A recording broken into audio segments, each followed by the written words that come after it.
All right, ladies and gentlemen, you're all familiar, more or less, with the book and now the movie, 50 Shades of Grey. Well, our friend Bill Donohue is about to rock the boat, rock your world with what a column he has written. Of course, president of the Catholic League and Newsmax contributor. Great to see you again. Thank you, Steve. I saw you Thank Friday. you. It's Monday. I love having you here. 50 Shades of Grey Deconstructed, and it just could have as easily have been called 50 Shades of Slavery.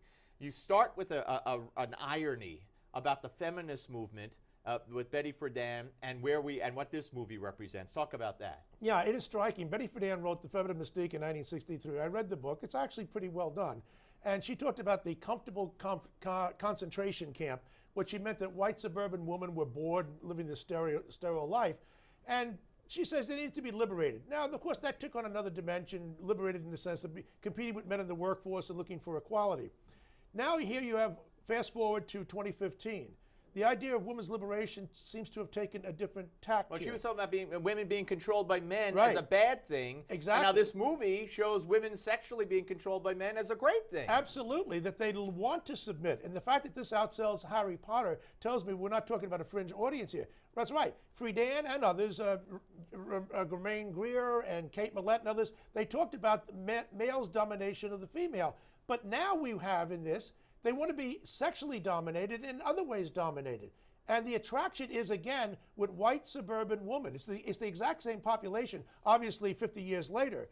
But there's something going on here about the need to be dominated, yet at the same time protesting in some quarters if the man is too dominated. But the control freak guy in this, which is called Christian.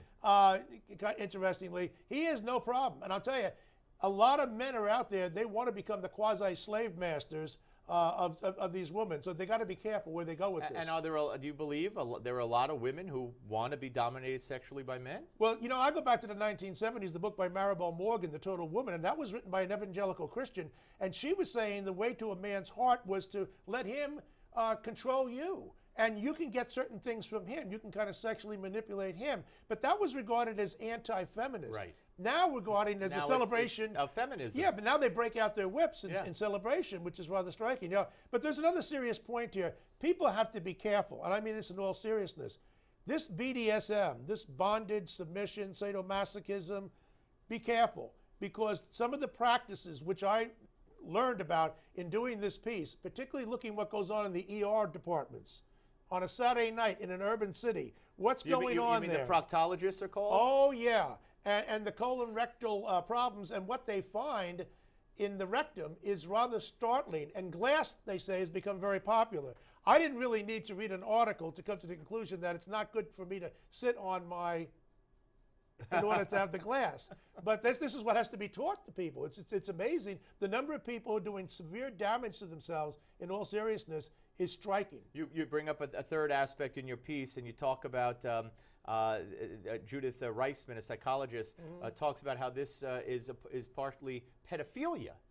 Yeah, Judith Reisman's done a lot of great work on Kinsey and debunking that. She's at Liberty University, and she was talking to a female psychiatrist, a friend of hers, and she said, I think it's more about pedophilia. And I thought at first, I'm a fan of Judith Reisman. I thought, is she stretching it?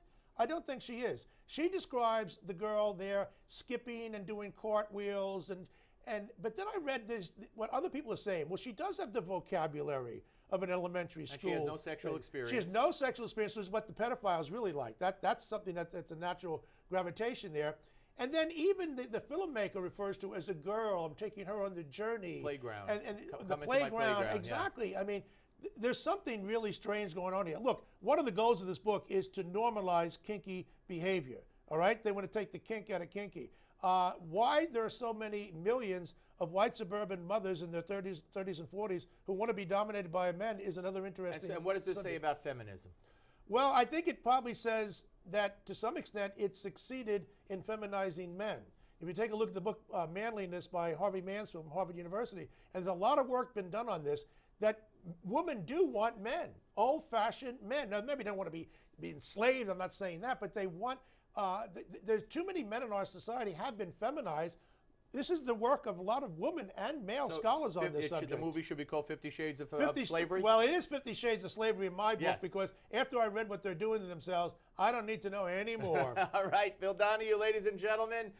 Congratulations. This is going to cause a big stir. Coming up, folks, in a little bit at 4:30 Eastern Time today, we will open the phone lines, that's right, to our viewers to discuss the Brian Williams scandal, as well as the president's handling of ISIS and threats of terror groups that they're posing to Western civilization as a whole. The president saying that the media is really creating a panic when it comes to terror. So, again, that's the number to call is 561-369-081. 561-369-081. 4:30 Eastern today. Up next, renowned wealth manager and manager partner of Chapwood Capital Investment, Ed Batowski. Don't go away.